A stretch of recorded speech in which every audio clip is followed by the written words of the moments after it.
ఇక కాళేశ్వరం కేసులో ట్విస్ట్, కేసీఆర్ హరీష్ రావుకు బిగ్ రిలీఫ్, జిల్లా సెషన్స్ కోర్టు ఆదేశాలు రద్దు, పిటిషన్దారుడికి నోటీసులు ఇచ్చిన కోర్టు తదుపరి విచారణ జనవరి 7కు వాయిదా. సో భూపాలపల్లి జిల్లా మెజిస్ట్రేట్ కోర్టు ఏదైతే అక్కడ కాళేశ్వరం మేడిగడ్డ కుంగుబాటు గల కారణం వీళ్ళే అంటూ కూడా రాజలింగమూర్తి అనే ఒక ఆయన పిటిషన్ దాఖలు చేసిండో ఆ పిటిషన్ ఆధారితంగా వీళ్ళకి నోటీసులు వచ్చి సమాధానం చెప్పాలని చెప్పి. సో దీంతో వీళ్ళకి నోటీసులు రావడంతో వీళ్ళు ఏం చేశారు, క్వాష్ పిటిషన్ పేరు హైకోర్టుకి. క్వాష్ పిటిషన్ సంబంధించి పెద్దగా వీళ్ళకు రిలీఫ్ ఏం రాలేదు. కానీ ఆ నోటీస్ ఏదైతే విచారణ రావాలని హాజరు కావాలని నోటీసులు వచ్చినాయో వాటిని మాత్రం కొట్టిపారేసింది. ఆ నోటీసు మాత్రం కొట్టిపారేసింది. దానికి ఆ స్థాయి లేదన్నట్టుగా జిల్లా కోర్టు ఇచ్చిన నోటీసులను కొట్టిపారేసింది. కానీ ఇంకా పూర్తి విచారణ జరగాల్సి ఉంది దీని విషయంలో. క్వాష్ పిటిషన్ క్వాష్ చేస్తారా ఆ కేసు పిటిషన్ సంబంధించి, లేకపోతే ఎట్లా ఉంటుందో చూడాలి.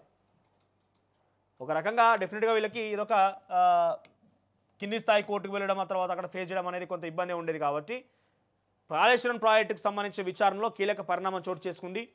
బీఆర్ఎస్ అధ్యక్షుడు మాజీ సీఎం కేసీఆర్, మాజీ మంత్రి హరీష్ రావుకు అనుకూలంగా హైకోర్టు తీర్పును వెల్లడించింది. భూపాలపల్లి జిల్లా సెషన్స్ కోర్టు ఇచ్చినటువంటి ఉత్తర్వులను రద్దు చేసింది.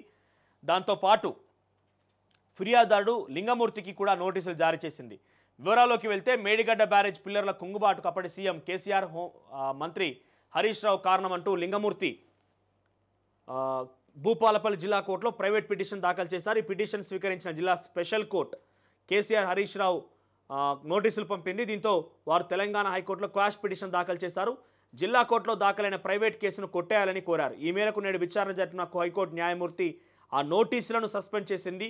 కేసులో తదుపరి విచారణకు ధర్మాసనం జనవరి 7కు వాయిదా వేసింది. ఇక కాళేశ్వరం ప్రాజెక్టు నిర్మాణం, మేడిగడ్డ కుంగుబాటుపై పీసీ ఘోష్ కమిషన్ విచారణ జరుపుతున్న సంగతి తెలిసిందే. విచారణలో భాగంగా ఇప్పటికే సీనియర్ ఐఏఎస్ అధికారులు జోషి, రజత్ కుమార్ విచారించిన ఘోష్ కమిషన్ ఇటీవల ఐఏఎస్ మితా సబర్వాల్, మాజీ సీఎస్ సోమేష్ కుమార్ను సైతం విచారించింది. సో ఇది కేవలం వాళ్ళకు ఒక చిన్న రిలాక్సేషన్ మాత్రమే, కంప్లీట్గా కేసు నుంచి అయితే క్వాష్ జరగలేదు. సో ఒకవేళ ఇక్కడ తప్పించుకున్నా కూడా కమిషన్ అయితే మాత్రం తప్పనిసరిగా హాజరు కావాల్సిందే. జ్యుడిషియల్ కమిషన్ అయితే మాత్రం తప్పనిసరిగా హాజరు కావాల్సిందే. కాళేశ్వరం కమిషన్ పీసీ ఘోష్ ఎదుట మరి ఎప్పుడు పిలుస్తారో, వాళ్ళకి ఎప్పుడు నోటీస్ ఇస్తారో చూడాలి. అసలైన తొలి వెలుగు. ఫాలో వాట్సాప్ @తొలి వెలుగు అఫీషియల్.